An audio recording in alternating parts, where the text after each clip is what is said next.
A few years ago, when the State Board of Education in the state of Kansas in the United States was debating whether or not to adopt certain standards that would require intelligent design being taught along neo-Darwinian evolutionary theory in high school classrooms, a certain fellow made a sort of mockery of this by imagining that the flying spaghetti monster, which is a sort of conglomeration of spaghetti with two meatball eyes, was the one who's responsible for creating life in the universe. And he used this as a parody to say that if intelligent design should be taught, then the flying spaghetti monster has an equal claim to be taught in Kansas schools, which is obviously absurd.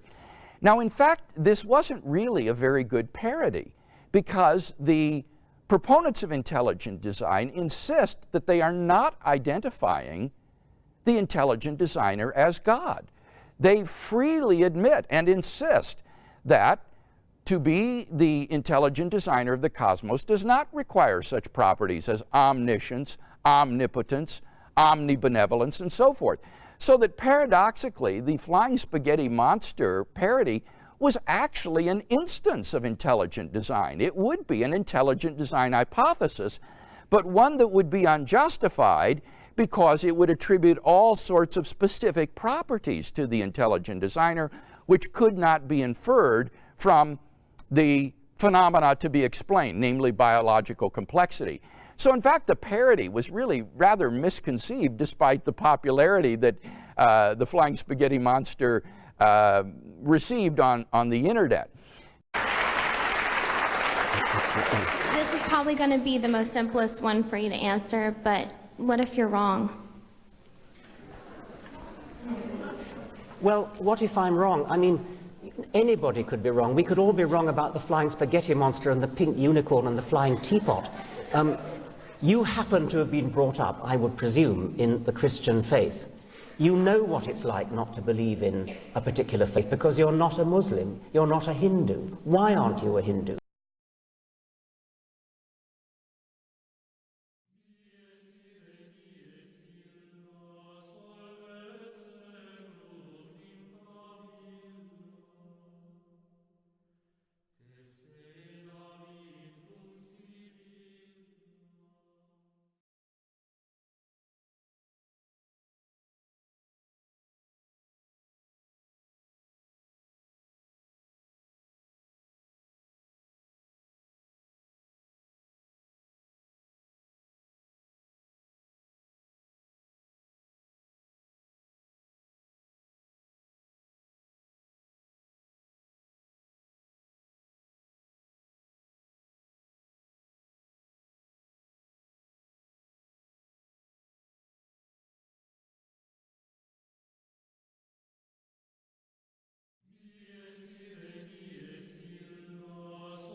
This came, I think, from Dawkins originally, but it's in all his disciples. I read it almost every day. You believers believe in the flying spaghetti monster. Have you heard that little phrase? They got it from Dawkins. The idea is, as wild and unlikely and without evidence is the flying spaghetti monster, so as wild and fantastical and without evidence is God. In fact, I saw just the other day, you know how some cars had the little fish symbol for Christianity, and then some people put the Darwin symbol? I saw a flying spaghetti monster one, no kidding. A little image of a figure of spaghetti and these eyes and so on. Another one you hear a lot is, oh, it's so nice that you believe in your nice invisible friend. That's God, my little invisible friend. Another one you hear a lot, also from Dawkins, is, oh, it's so nice you can believe in your sky fairy. So, sky fairy, invisible friend, flying spaghetti monster. That's what God is. God's as likely as any of those three wild fantasies. I want to take you back to a book that had a huge impact on me when I was a kid. The Seven-Story Mountain of Thomas Merton, the great Catholic spiritual writer. Merton was a kind of typical modern as a young man. Didn't believe in God. He said, I thought that God was a noisy mythological creature. That's a line from the Seven-Story Mountain. Ah, flying spaghetti monster, invisible friend, sky fairy, a noisy mythological being.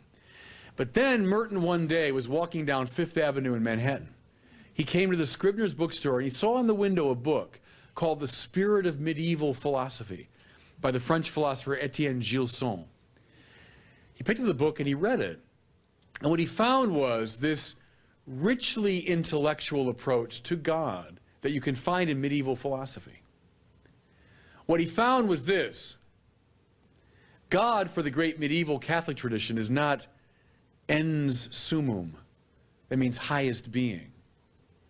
Rather, God is, and here's Thomas Aquinas' phrase, God is ipsum esse subsistens. That means the sheer act of to be itself. God is not one being among many. In fact, Thomas says God is not in any genus, not even the genus of being. It's a fascinating little remark, isn't it? This thing is in the genus of podium. I'm in the genus of humanity, so are you. God is not in any genus, even the genus of being. You see what that means? He's not the biggest thing around. He's not the biggest being among many. God is the sheer act of to be itself. When Moses asked for God's name in Exodus 3:14, when they asked me, who sent you, what should I tell them? Remember God's great answer, I am who I am. In some ways, his answer is, stop asking me stupid questions. Because you see what he's asking, which one are you? There are a lot of gods, right? The God of this place or that, the God of the mountain, God of the river, God of the Egyptians. Which one are you? God's not in a genus. To be God is to be to be. That's a line from David Burrell, the philosopher at Notre Dame. To be me is to be a human being. To be this is to be a podium. This is to be a microphone. To be God is to be to be. Now you say, well, that's a nice abstraction, but what does that mean? Well, see, it means everything. Because it means God is not competitive with the world.